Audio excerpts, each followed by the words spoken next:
आप देख रहे हैं विशाल 11। तो चलिए बढ़ते हैं आगे की ओर।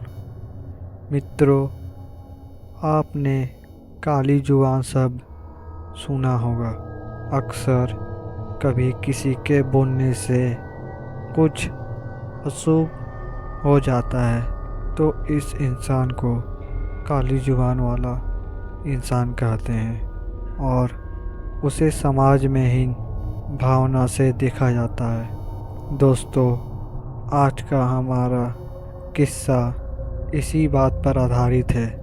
राजस्थान के भीलवाड़ा जिले के एक गांव में लता नाम की औरत रहती थी।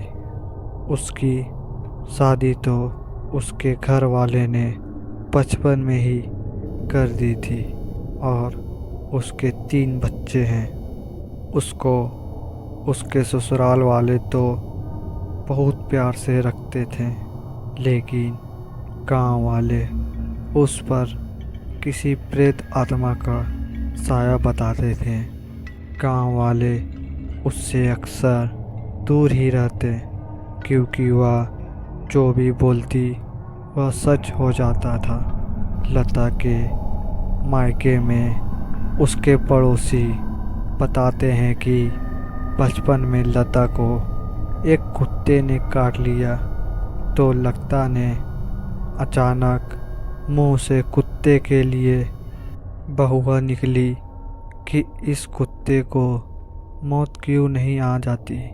अगले दिन हुआ भी कुछ ऐसा और वह कुत्ता गली के बाहर मरा हुआ पड़ा था।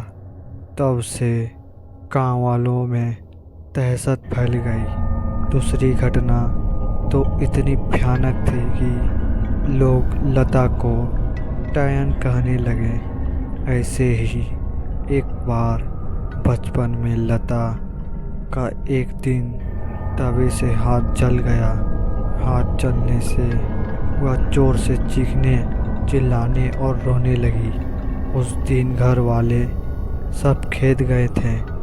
उसकी बड़ी बहन घर पर ही थी। वह दौड़कर अंदर आई और अपनी बहन का घाव देखा तो वह बोली, बस इतना सा जल जाने पर क्यों इतना मुंह फाड़कर रो रही हो। लता को उसकी इस बात पर गुस्सा आया और बोली, तुझको आग लगने तब पता चले कि कितना दर्द होता है। फिर होना क्या था, अनहोनी होने में क्या देर थी। उसी रात घर के पास पड़े चारे में आग लगाने से उसकी लपटें घर पर भी आ गई और उन लपटों में केवल लता की बहन ही जली, बाकी सब बच गए। काफी ज्यादा जल जाने के वजह से कुछ ही दिनों में उसकी मौत हो गई। इस घटना के बाद से लोग उसे चुड़ैल कहकर पुकारने लगे।